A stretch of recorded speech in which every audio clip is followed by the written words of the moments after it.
जय Hind, this is Sushil Singh. तो आज हम बात करेंगे क्लास 10th की नेक्स्ट कंसेप्ट के बारे में, जिसमें हम डिफरेंट टाइप्स ऑफ सॉल्यूशंस पढ़ेंगे। इक्वेशन किस टाइप की होती है उसके बारे में पढ़ेंगे। वो इक्वेशन आपकी इंटरसेक्ट करेगी, उसकी ग्राफिकल रिप्रेजेंटेशन कैसे होगी, आज हम बात करेंगे उन चीज़ों के बारे में। तो क्लास है आपकी ये कौन से आज क्लास 10th का unit number 3 linear equation in two variable की बात है, ठीक है जी।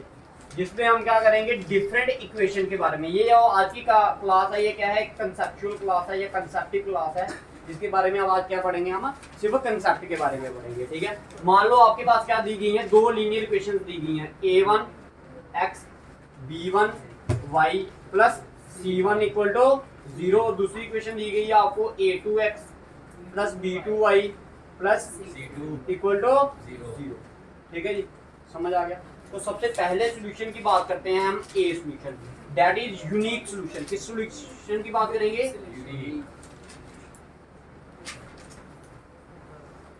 Unique solution.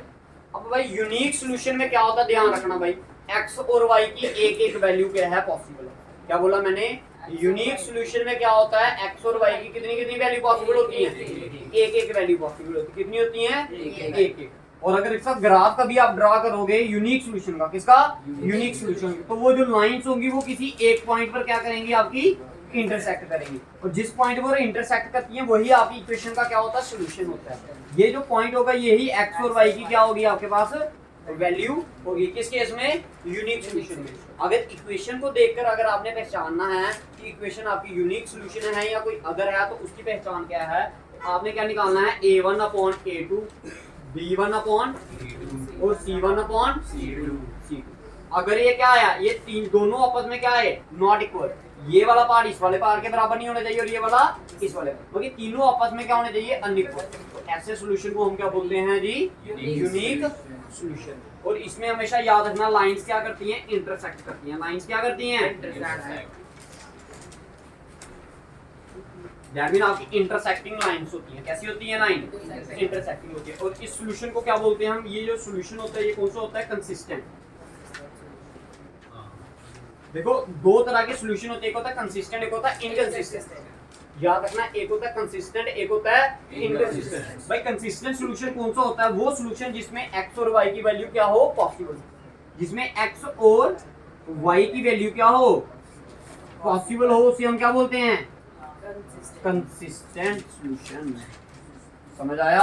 और जिसमें उसकी वैल्यू पॉसिबल ना हो उसे हम क्या बोलते हैं, पहली बात बताओ, क्लियर है भाई, भाई क्लियर है, ठीक है।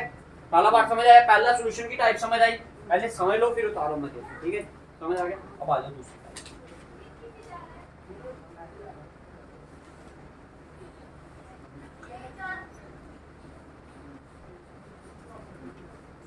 इक्वेशन भी लिख दें इसकी एग्जांपल। तो इक्वेशन लिख लो इसकी 2x plus 3y plus 7 equal to 0। इधर लिख दो 5x plus 2y plus 9 equal to 0।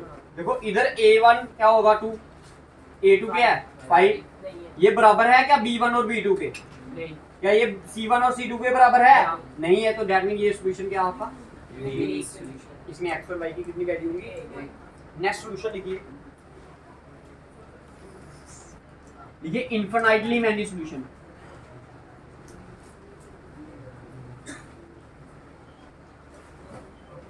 Infinitely many. अब इसकी अगर मैं ये कंडीशन बताऊं, जैसे इसकी ये बताई थी ना मैंने, इसकी ये कंडीशन बताई थी ना, अब दूसरे वाले की कंडीशन बताने जा रहा हूं। दूसरी वाले में कंडीशन क्या होती है, a1 upon a2 equal to c1 upon c2। Clear है। और इसमें लाइंस कैसे होती हैं, एक लाइन क्या करेगी, ये मान लो पहली इक्वेशन की लाइन है, कौन सी है, पहली इक्वेशन। जो दूसरी वाली लाइन आएगी ना वो भी इसी के ऊपर आ जाएगी। देखो ये कितने पॉइंट्स पे इंटरसेक्ट कर रही है, बड़े सारे पॉइंट्स पे कर रही है ना। तो इसके सॉल्यूशन भाई देखो, जैसे ये इधर एक पॉइंट पर इंटरसेक्ट की तो इसके कितने सॉल्यूशन आए, एक। अब ये हर एक पॉइंट पर क्या कर रही है, तो इसके सॉल्यूशंस भी कितने होंगे, जितने जितने इसके क्या करेंगे, इंटरसेक्ट। कितने पॉइंट पे इंटरसेक्ट कर रही है, इनफिनिटली। तो इसके सॉल्यूशन भी कितने, ठीक है। तो आपको मैंने इसकी ये वाली कंडीशन भी बता दी, और ये क्या होती है, कोइंसिडेंट लाइन। बताओ दूसरा पॉइंट भी क्लियर है, सभी को एक्स और वाई की बड़ी सारी वैल्यूज होती है, ठीक है। अब बात करते हैं और क्या इसमें बताया मैंने आपको लाइन्स के बारे में। अब सॉल्यूशन की बात करते हैं। देखो एक्स और वाई की कोई ना कोई वैल्यू पॉसिबल है ना, ठीक है, तो इसको बोलते हैं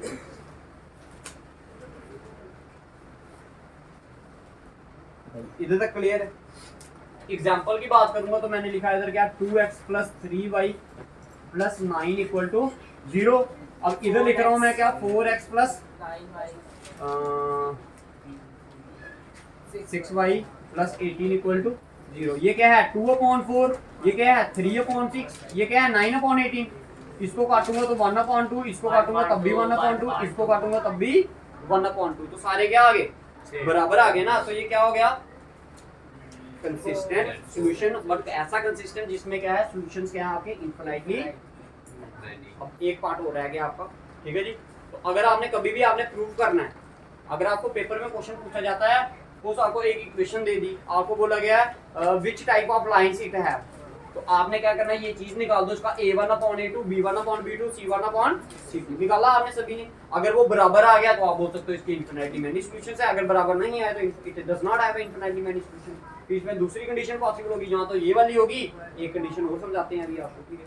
अगली वाली कंडीशन सी कंडीशन, नो सॉल्यूशन, जब x और y की कोई भी वैल्यू पॉसिबल नहीं होगी। भाई वैल्यू पॉसिबल कब नहीं होगी, जब दोनों लाइनें आपस में कभी इंटरसेक्ट ही नहीं करेंगी। इंटरसेक्ट कब नहीं करेंगी, अगर एक लाइन ये है तो दूसरी लाइन क्या हो जाए उसके पैरेलल हो जाए। तो ये इसमें क्या होती है पैरेलल लाइंस आती है। क्या आता है जी पैरेलल लाइंस आती है। पहले वाले केस में आती है आपकी क्या इंटरसेक्टिंग लाइन, दूसरे वाले में कोइंसिडेंट लाइन और तीसरे वाले में पैरेलल लाइन। अब इसका कोई सॉल्यूशन पॉसिबल है नहीं है, तो दैट मीन आप इसको क्या बोल सकते हो इनकंसिस्टेंट। अब इसके लिए कंडीशन क्या होती है, ये होता है a1/a2 = नॉट इक्वल टू, बताइए क्लियर। एग्जांपल की बात करें, इसी की एग्जांपल लिख लेते हैं। बस इधर 9 और 18 है, 18 की जगह और कुछ लिख लो, बस 17 लिख दो, तो ये दोनों बराबर आ जाएंगे। ये क्या आएगा बराबर नहीं आएगा, ठीक है। तो ये क्या आ जाएगा लिख दो इसको, 2x + 3y + 9 = 0। इधर लिख दिया मैंने क्या 4x + 6y - 18 = 0। देखो ये भी 1/2, ये भी 1/2, ये क्या आया -1/2, तो ये भी क्या है बराबर नहीं। तो this type of equation does not have any solution. ये तीन टाइप के आपको मैंने क्या बता दी क्लासिफिकेशन इनकी इक्वेशंस की। बताओ इधर तक क्लियर है? किसी को अगर कुछ समझ नहीं आया हो तो बताइए। सभी को क्लियर है? किसी को कोई परेशानी है? कोई ये वाली देखो, इसमें क्या होता है x और y की कोई भी वैल्यू पॉसिबल नहीं होती। जैसे इधर एक पॉइंट पर इंटरसेक्ट किया तो x और y की कितने वैल्यूज आई, एक। इधर कितने पॉइंट पर इंटरसेक्ट किया बड़े सारे, तो इधर कितने सॉल्यूशन हुए इसके। इधर कभी इंटरसेक्ट ही नहीं किया वो, तो सॉल्यूशन ही नहीं होंगे उसके। समझ आया? इसलिए इसकी कंडीशन क्या होती है, ये कंडीशन। समझ आया? ठीक है जी। और ये एग्जांपल भी दे दी, लाइंस कैसे होती हैं इसमें पैरेलल लाइंस। समझ आ गया सभी को? ये क्या पढ़ाया मैंने?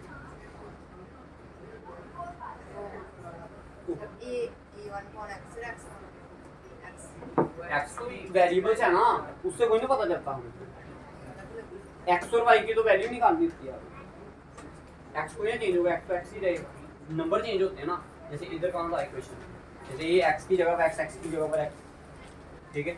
बस वेरिएबल्स इसके साथ जो कांस्टेंट होते हैं वो चेंज, ठीक है। समझ आ गया? आगे बता भाई, किसी को कोई परेशानी है तो